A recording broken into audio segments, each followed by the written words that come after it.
Bonjour à toi et bienvenue dans ce nouvel épisode de l'art de ta puissance. Il est assez spécial puisque aujourd'hui, en ce début du mois de septembre, j'ai envie de revenir avec ce qu'on pourrait appeler une guidance pour cette fin d'année 2024. C'est un nouveau format puisque aujourd'hui, j'ai fait un tirage de cartes avec l'oracle du peuple animal et je vais...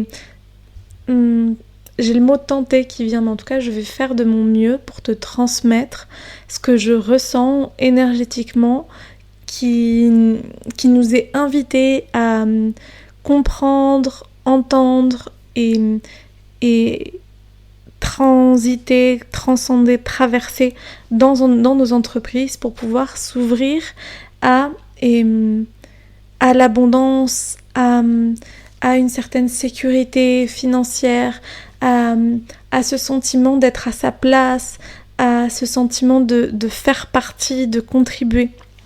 Je sens que tout ça, c'est vraiment l'appel d'un entrepreneuriat visionnaire. C'est vraiment l'appel de qu'est-ce que je peux donner, qu'est-ce que je peux vivre et comment est-ce que je peux être à ma juste place.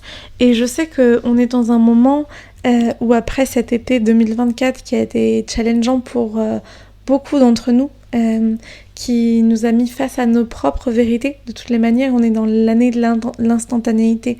Tout ce qu'on demande, tout ce qu'on crée depuis cet espace d'inconscient va se créer dans la matière.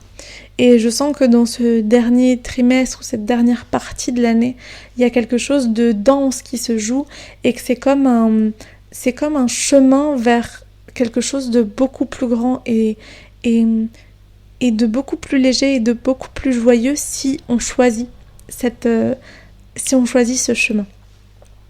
Pour moi, c'est un format aussi qui est assez intimidant et qui est assez challengeant parce que concrètement, c'est aussi mettre à nu une part de moi, une part bien plus sage, bien plus médecine, bien plus spirituelle. C'est ça, une part de moi bien plus spirituelle. Et cet épisode, je l'enregistre, donc j'ai fait le tirage juste avant et je vais vous en parler. Et je vais aussi vous partager ce que je peux canaliser en clairvoyance, clair ressenti et clair savoir. J'ai aussi la clairaudition, c'est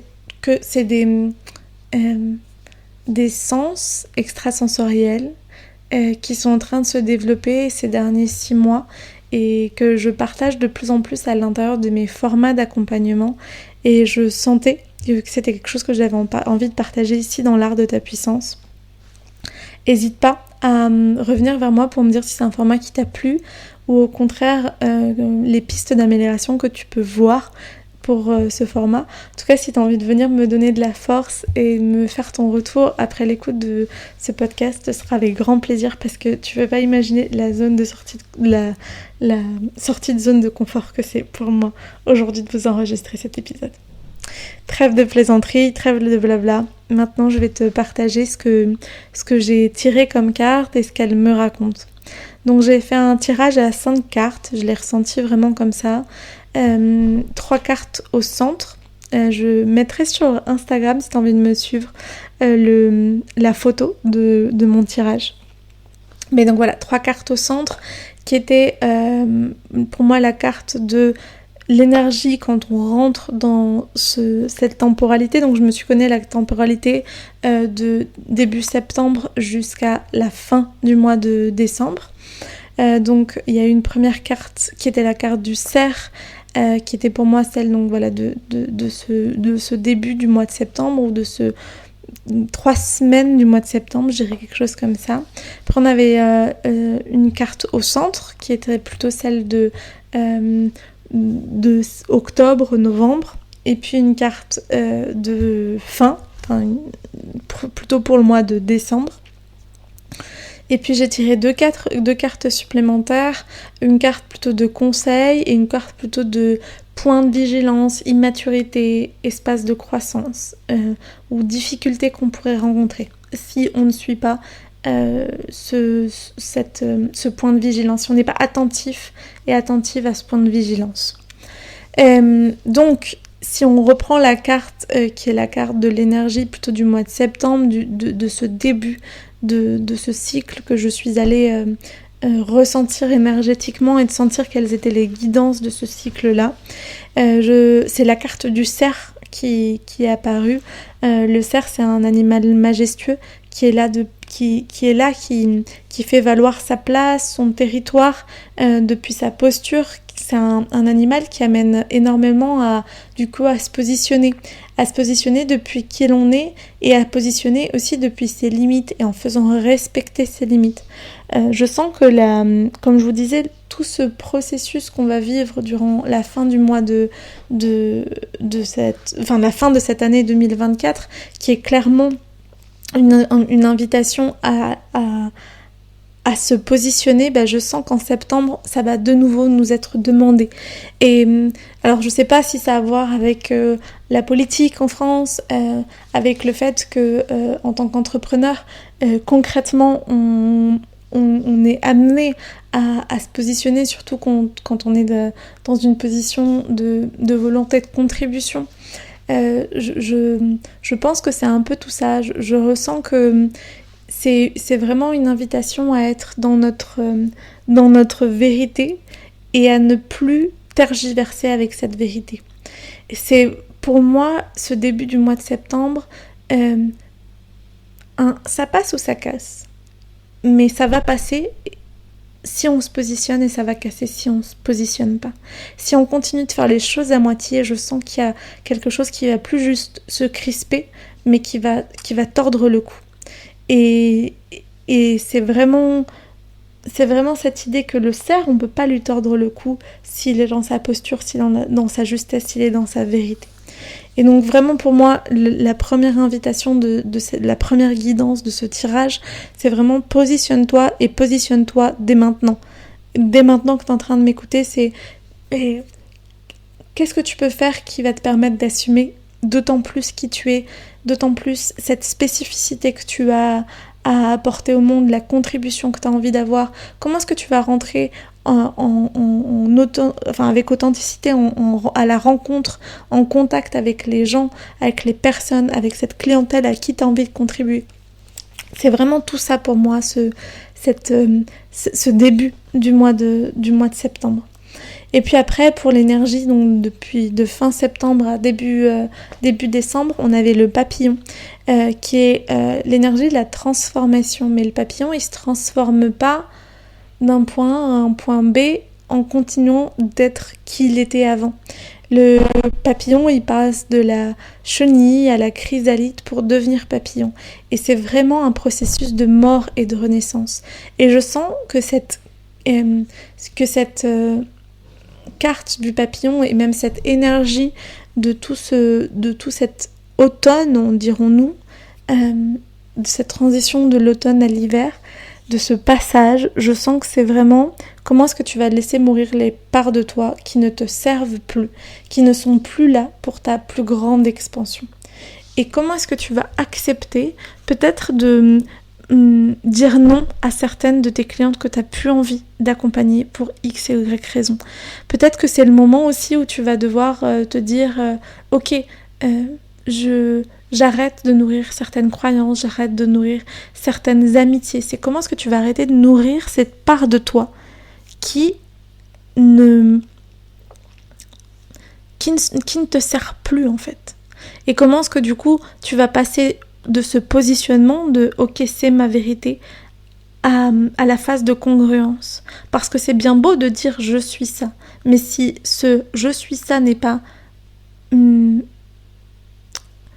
suis femme médecine, je suis coach, je suis accompagnante, et je suis une fille de ce nouveau monde, de cette nouvelle humanité, si c'est juste des paroles, mais est très peu suivies d'actes congruents dans la matière, ça reste du vent et ça reste ce qui va amener à ce ça casse dont je parlais avant, à cet espace de grande difficulté qui est là. Je sens réellement comme...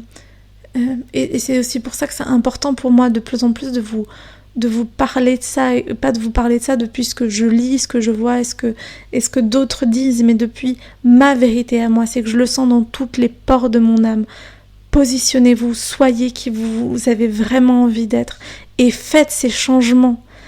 Acceptez votre transformation, acceptez de mourir pour renaître, parce que sinon, la mort pourrait être bien plus perceptible et bien plus crue et noire que ce que ça le sera si vous acceptez juste de laisser mourir des parts de vous qui ne vous servent plus. Et en tant qu'entrepreneur, et c'est un processus qui est profondément thérapeutique, et donc il y a énormément de parts de nous qui ne nous servent pas au quotidien, qui nous desservent au contraire. Et c'est du coup se poser la question de aujourd'hui, quelles sont les croyances qui ne me servent pas dans mon entreprise ? Aujourd'hui, quels sont les points qui sont inconfortables et douloureux pour moi et où je me dis ça c'est pas ok, ça c'est difficile. Et non, l'entrepreneuriat n'a pas à être difficile. Ce processus de transformation, il n'a pas à être difficile, il n'a pas à être douloureux, il n'a pas à être sacrificiel. Ça veut pas dire que c'est rose, ça veut pas dire que c'est paillettes et licorne, ça veut dire que c'est challengeant, ça veut dire que c'est transformateur, ça veut dire que ça va nous mettre dans nos retranchements, que ça va nous faire face, on va avoir besoin de faire face à notre obscurité, mais notre obscurité ne devient pas une ombre et ne nous charge pas énergétiquement si on accepte de voir cette obscurité. La lumière n'existe que parce qu'il y a cette dualité, cette polarité d'obscurité.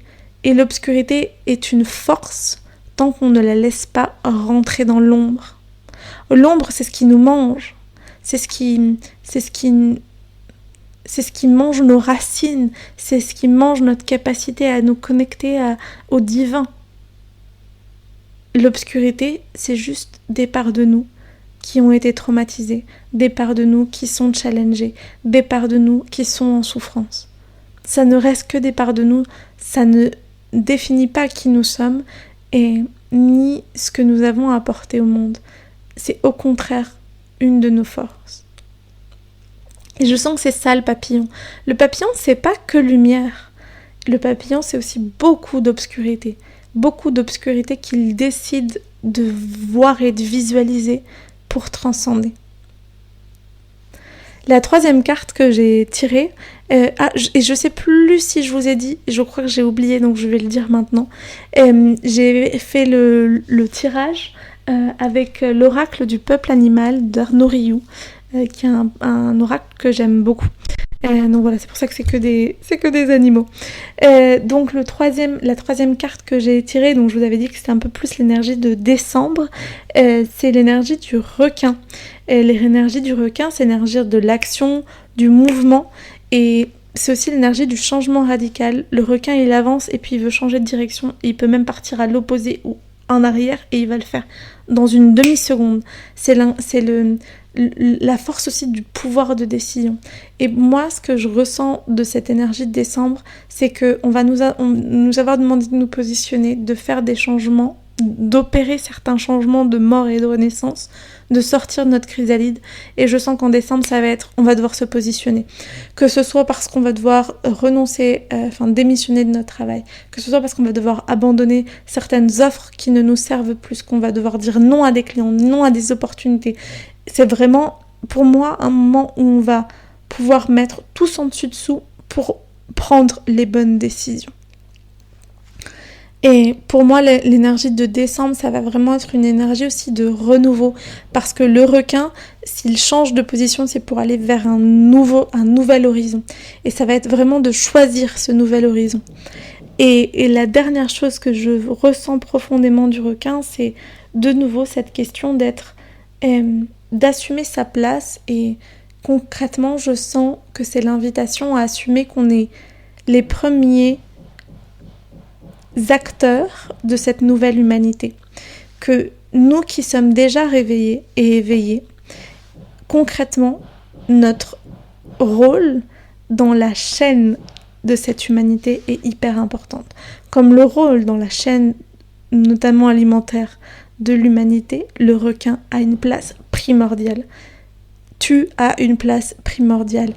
Ta voisine de lumière a une place primordiale. Nous avons une place primordiale en collectif. C'est incroyable ce qui arrive. Et ce qui arrive, c'est parce qu'on va être capable de se positionner, de se transformer et de faire ce changement radical en assumant qu'on est ces êtres qui vont diffuser la lumière autour de nous, profondément, sans chichi, dans notre souveraineté, sans faire de compromis qui nous compromettent. Parce que j'avais sans faire de compromis, c'est pas... Parce que bien sûr, la vie est faite de compromis. Et qui serais-je pour dire le contraire ? Mais les compromis ne doivent jamais compromettre ni notre souveraineté, ni notre prospérité, ni notre liberté. Et c'est vraiment ça qu'on a invité à faire aujourd'hui. Puis je t'avais dit, j'ai tiré 2 autres cartes complémentaires. J'ai tiré donc celle pour nous donner un conseil pour traverser donc cette transition de ces prochains mois qui, tu vois, va nous amener à renaître, à mourir, à se laisser mourir pour renaître. Et le conseil, c'est le chat qui est sorti. Et pour moi, le chat, il y a deux lectures que j'ai envie d'y apporter. Il y a le fait que le chat est un animal médecin, c'est un guérisseur. Et je sens et je le vois énormément autour de moi, comme beaucoup d'entrepreneurs du bien-être se cachent derrière des outils hyper mentaux, des outils hyper protocolaires, alors que concrètement, la guérison, elle vient depuis qui l'on est. Nous avons un pouvoir de guérison, d'auto-guérison et de guérison de l'autre. Et c'est parce qu'on va connecter à ce pouvoir d'auto-guérison et pour traverser cette phase, cette période, cette fin d'année, cette fin de cycle 2024. Je sens qu'il y a accepter ce pouvoir d'auto-guérison, mais surtout dans cette posture, ce positionnement, assumer notre place en tant qu'être de lumière.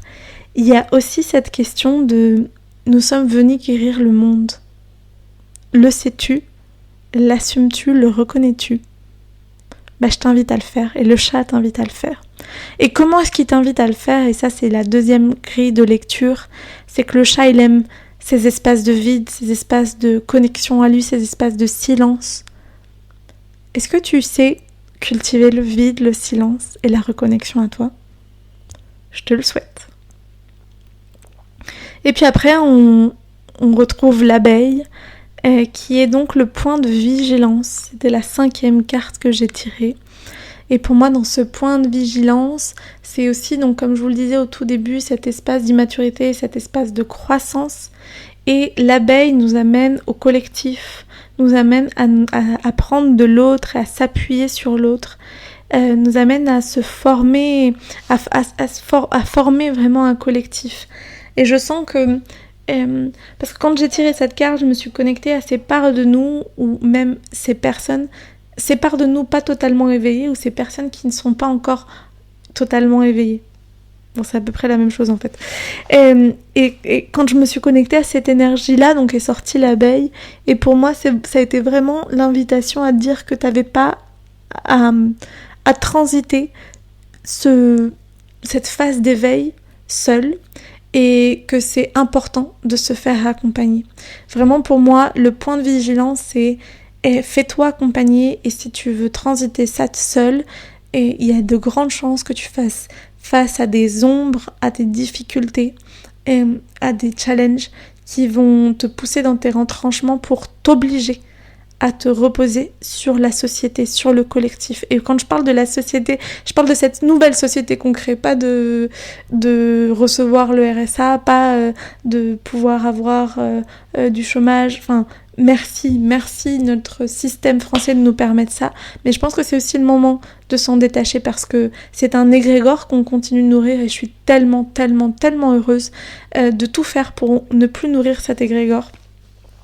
à tous les niveaux. Vraiment, je ne dépends plus de l'État français pour gagner mon argent et c'est un soulagement pour moi, mais j'ai aussi profondément pas du tout envie de continuer de le nourrir à aucun endroit. Et ça, je pense que j'en parlerai pas encore maintenant, peut-être que j'en parlerai plus tard et que ce sera un sujet que je mettrai sur la table. Mais je sens que c'est pas encore le moment. En tout cas, si vous êtes intéressé par ce chemin de souveraineté et que vous voulez avoir des conseils de comment arrêter de nourrir l'État, que ce soit parce que vous êtes encore en dépendance de certaines aides que l'État peut fournir, ou plutôt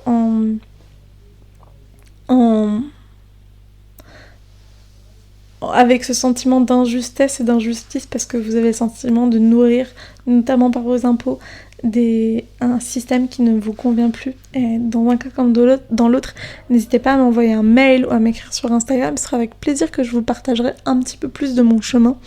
Mais en tout cas, je sens que c'est pas encore le moment de le faire via le podcast. Et puis il y a quelque chose à l'intérieur de moi qui me dit que justement dans cette question de positionnement et dans cette question d'assumer sa place, je sens qu'il y a aussi grandement l'invitation à arrêter de nourrir ce système de la manière que ce soit. Et voilà, je dépose ça là et chacun et chacune pourra nourrir ce qui est juste dans son processus et dans son positionnement. Donc voilà, si je devais un peu résumer ce que je sens comme énergie, comme guidance pour cette fin d'année, c'est vraiment se positionner, accepter de laisser mourir les parts de nous qui ne nous servent plus, assumer qu'on est des leaders, de ce changement, de ce nouveau monde, et que pour ça, on doit s'auto-guérir, apprendre à guérir l'autre, le faire collectivement, et nourrir nos espaces de ressources, de silence, de tout ça. Donc voilà, j'espère que cet épisode de l'art de ta puissance pourra nourrir ton élan pour cette rentrée 2024 et pourra nourrir ta plus haute souveraineté, liberté, ton audace, l'amour pour toi, l'amour pour tes clientes. C'est vraiment ça que je te souhaite et je suis hyper heureuse de pouvoir y contribuer. Si tu as envie de me faire un retour sur cet épisode, n'hésite pas à venir sur Instagram à @kalunavaisesi et puis peut-être aussi à t'abonner à ce podcast qui est là pour transmettre ma vision d'un entrepreneuriat au service de l'humain, au service de ce changement d'humanité. Et j'y donne des conseils autant énergétiques comme aujourd'hui que aussi hyper stratégiques ou dans la libération émotionnelle. J'essaye de créer un contenu divers et varié pour que chacun et chacune puisse s'y retrouver et surtout pour inspirer à un nouveau paradigme dans l'entrepreneuriat. C'est vraiment hyper important pour moi. C'est du contenu de valeur que je prends le temps et l'argent et l'énergie de créer et je suis hyper heureuse de sentir que vous êtes de plus en plus nombreux. Alors abonne-toi et partage cet épisode à tous les entrepreneurs hyper audacieux de ce nouveau monde que tu connais. Et puis on se retrouve très très très vite on se retrouve d'ailleurs dès jeudi pour un épisode sur la vente éthique avec Julia Bourré. Donc ça va être incroyable. La semaine prochaine, lundi prochain, je vous parle de comment diversifier, de pourquoi et comment diversifier ses revenus en tant qu'entrepreneur. Et puis le jeudi prochain, on parlera avec Émilie Delachaise d'Émilune d'accompagner l'entrepreneuriat par l'écoute de ses cycles et comment le faire, et voilà quelques conseils. Donc voilà ce qui s'en vient pour les prochaines semaines. Alors abonne-toi pour être tenu au courant au fur et à mesure. Envoie toutes ces infos à tes copines entrepreneurs qui pourraient vachement en bénéficier. Et puis à tout vite. Ciao ciao.